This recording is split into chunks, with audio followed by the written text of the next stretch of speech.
जय हिंद दोस्तों, मैं हूं आशुतोष और आपको फिर से अपने YouTube चैनल पे स्वागत करता हूं। और आज हम लोग पढ़ेंगे NCERT के एक्सरसाइज 3.4 ट्रिगोनोमेट्री फंक्शन के बारे में। तो आप लोग हमारे साथ बने रहिए और देखते रहिए हमारे चैनल को। चलिए अब चैनल इस क्वेश्चन के बारे में हम लोग जिक्र करेंगे, किस तरह से इसमें पढ़ाना है और कैसे बताना है। इसमें बहुत से थ्योरम है, थ्योरम के रिगार्डिंग बहुत से प्रॉब्लम आएगा, तो थ्योरम के लिए एक अलग सा वीडियो अपलोड कर देंगे। आज से क्वेश्चन के बारे में डिस्कशन करते हैं और पूरा जो होगा NCERT क्वेश्चन। चलिए अब हम लोग देखते हैं हम लोग प्रिंसिपल सॉल्यूशन किस तरह से होता है और जनरल सॉल्यूशन किस तरह से होता है, इसके बारे में थोड़ा सा हम लोग जिक्र करेंगे। इसके पहले डिफिनेशन के बारे में हम लोग समझने की कोशिश करते हैं कि प्रिंसिपल सॉल्यूशन होता क्या है और जनरल सॉल्यूशन होता क्या है। तो चलिए देखते हैं प्रिंसिपल सॉल्यूशन के बारे में। The solution of a trigonometry equation for बीच 0 से ग्रेटर देन या इक्वल टू और x का वैल्यू 2 पाई से छोटा होना चाहिए। कहने का मतलब इसमें x का वैल्यू जो होगा या तो 0 से बड़ा और 2 पाई, मतलब 0 डिग्री से लेके 360 डिग्री के बीच में जो वैल्यू हमको लाना रहता है, और इसके बीच में हम लोग जो आएगा प्रिंसिपल वैल्यू का वैल्यू आएगा। 0 डिग्री से 360 डिग्री के बीच में प्रिंसिपल वैल्यू आएगा। और नेक्स्ट है जनरल सॉल्यूशन। हमारे प्यारे बच्चों, नेक्स्ट है जनरल सॉल्यूशन। तो जनरल सॉल्यूशन है solution of a trigonometry generalized by means of periodicity is known as GS, general solution. इसमें GS की बात नहीं कर रहा हूँ, मैथ में जनरल सॉल्यूशन के बारे में बात कर रहा हूँ। जनरल सॉल्यूशन के लिए कुछ हमको ट्रिक को, कुछ फार्मूला को फॉलो करना पड़ेगा, कुछ प्रूफमेंट है जिसको अगले वीडियो में हम उसको प्रूफ के साथ बताएंगे आप लोग को। देखिए, पढ़ाई का एक माध्यम ये है, कौन बच्चा पढ़ सकता है बढ़िया से और किसके पीछे कितना मेहनत है। बहुत से बच्चों को कमेंट्स हम सुनते रहते हैं या फिर कोई कमेंट्स करते रहते हैं कि वो बच्चा देहात एरिया से, रूरल एरिया से आया है और देखो कितना गरीबी से ज़िंदगी जी रहा है, उसको बेइज्जती उड़ाता है।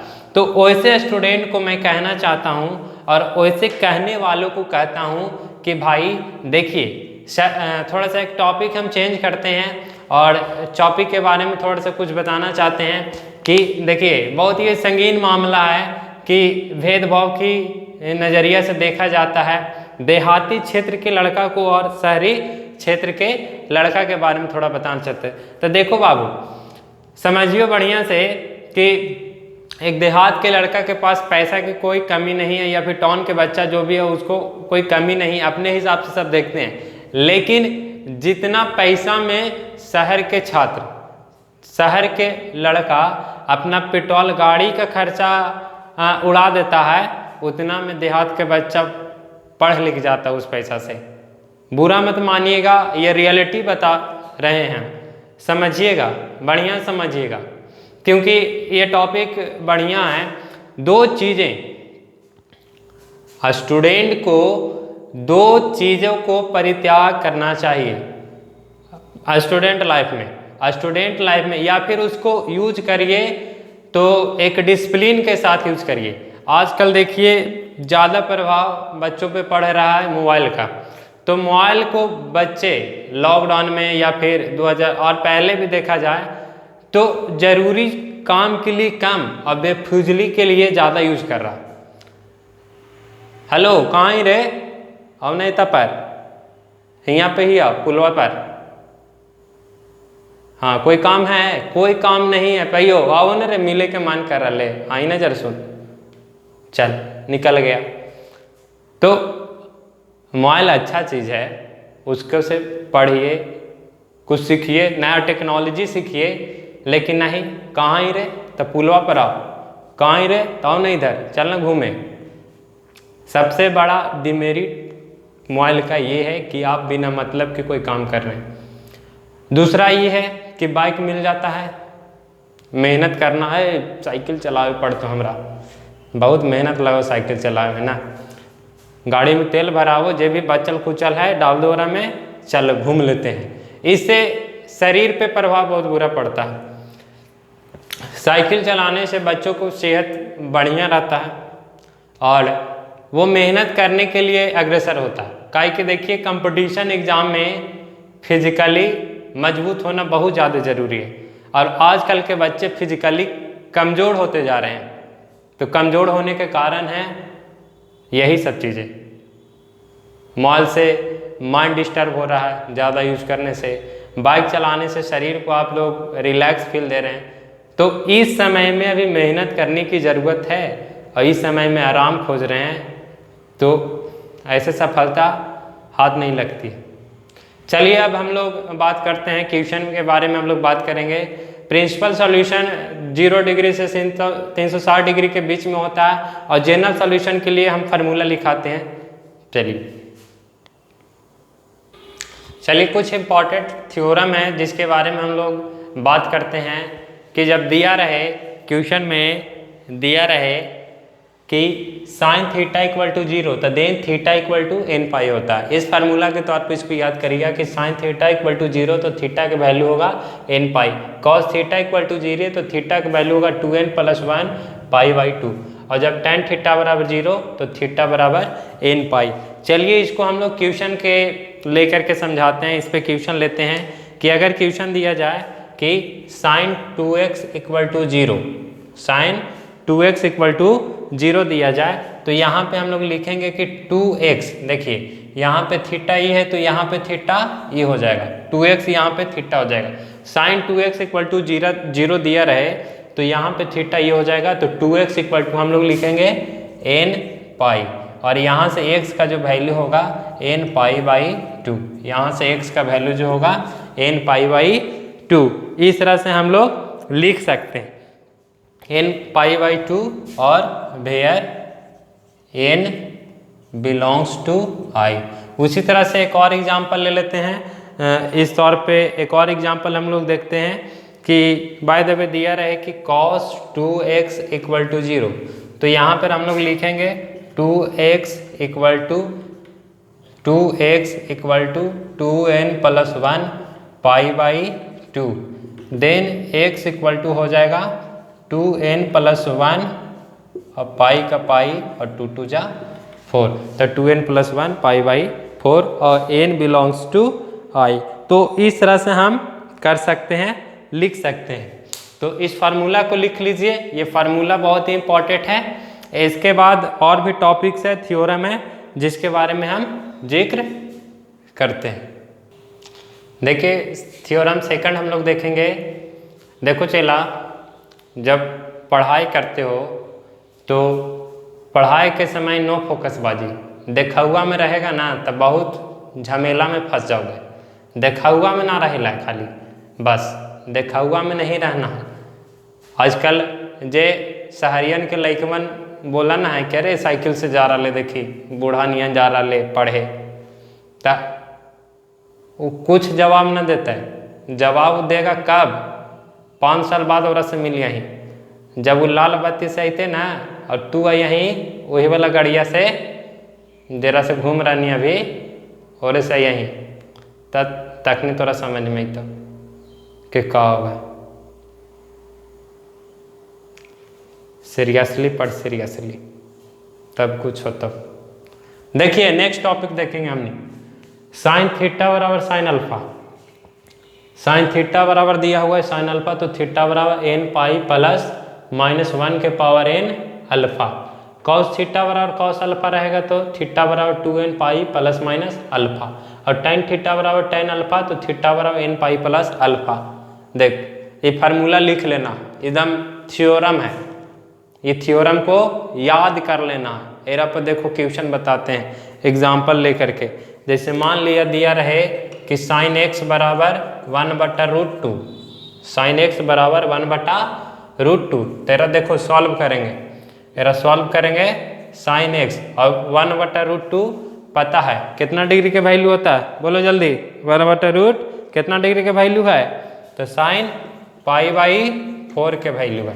तो देखो एरे पे है साइन थीटा बराबर साइन अल्फा, तो ये थीटा है तो ये अल्फा है, तो यहाँ से देखो थीटा, तो थीटा के जगह x है बाबू, और यहाँ देखो ये लिखेंगे थीटा n पाई, पाई के पाई लिखो अब प्लस -1 के पावर n और अल्फा की जगह कितना होगा π/4 और जहाँ x है जे सम में लिख देना x belongs to i, x belongs to i और x belongs to i integer है, x बिलोंग्स टू i, तो x के वैल्यू यहाँ से हो जाएगा n पाई प्लस -1 के पावर n और π/4।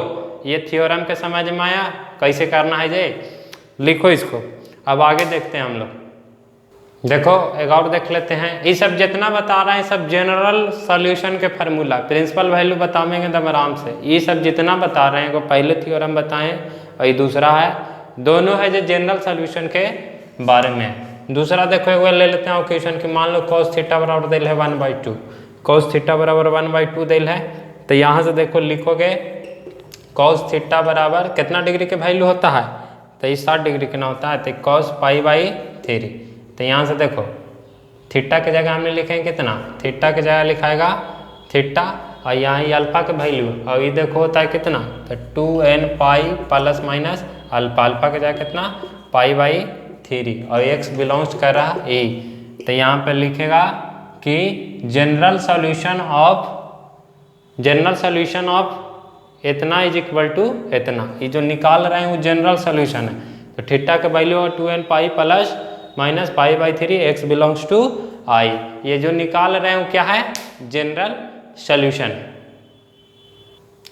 थ्योरम 3 देखिएगा, थ्योरम 3 कह रहा है कि साइन स्क्वायर थीटा बराबर साइन स्क्वायर अल्फा, तो थीटा बराबर n पाई प्लस माइनस अल्फा। देख ये तीनों में एक ही फार्मूला, देखो गौर से तीनों में है जो एक ही फार्मूला, तो इसको गौर से ध्यान देखना कि स्क्वायर जहाँ गया तो ये वाला लगा देना, स्क्वायर जहाँ गया तो कौन वाला लगा देना, ये वाला लगा देना। दाम लीजिए cos स्क्वायर थीटा और cos स्क्वायर थीटा बराबर n पाई प्लस में वैसे ही रख देना है, इक्वल टू रहेगा ऐसे। तो इस फार्मूला का यूज करना है, तीनों थ्योरम याद करना है। साइन स्क्वायर थीटा बराबर साइन स्क्वायर अल्फा, थीटा बराबर n पाई प्लस माइनस अल्फा, n पाई प्लस माइनस अल्फा, n पाई प्लस माइनस अल्फा, तीनों में एक ही चीज। अब क्वेश्चन के बारे में जिक्र करेंगे, प्रिंसिपल वैल्यू और general solution, principal solution general solution दोनों निकालेंगे। चलिए हो गया शुरू। एनसीईआरटी का पहला क्वेश्चन, एक्सरसाइज 3.4 एनसीईआरटी के पहला क्वेश्चन। एरा में पूछ रहा है find the general solution and principal solution, दोनों निकालना है, जनरल सॉल्यूशन और प्रिंसिपल सॉल्यूशन। चलिए देखते हैं जनरल सॉल्यूशन और प्रिंसिपल सॉल्यूशन। तो ये √3 है। अब √3 देखिए, यहाँ देखो 0 डिग्री से 360 डिग्री के बीच में, 0 डिग्री से 360 डिग्री के बीच में देखना है कि टाइन थीटा के वैल्यू कहाँ का पॉजिटिव होता। तो हमने पढ़े हैं कि पहला क्वाड्रेंट और तीसरा क्वाड्रेंट, पहला क्वाड्रेंट और तीसरा क्वाड्रेंट में टाइन थीटा के वैल्यू का होता है पॉजिटिव होता। तो पहला क्वाड्रेंट और तीसरा क्वाड्रेंट में हम लोग चलेंगे। चलिए पहले निकालते हैं प्रिंसिपल वैल्यू निकालते हैं। तो tan x बराबर √3 कितना डिग्री का वैल्यू होता है, तो π/3 लिख सकते हैं, √60 डिग्री को लिख सकते हैं। तो यहाँ पर देखिए दो जगह ही वैल्यू पॉजिटिव होगा, tan से tan स्केलो बोरा में, अब x के वैल्यू बच गए π/3।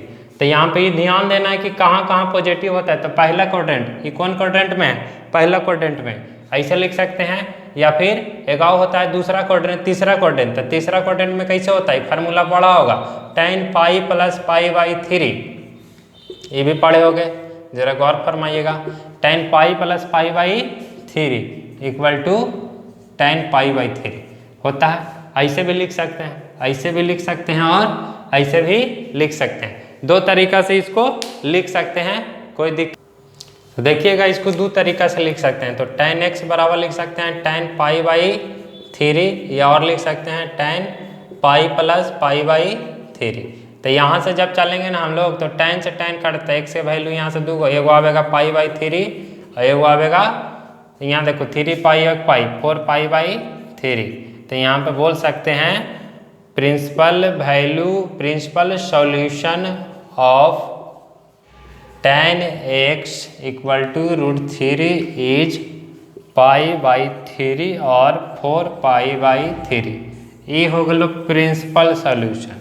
तेरा का बोलबे, तेरा बोलबे प्रिंसिपल सॉल्यूशन।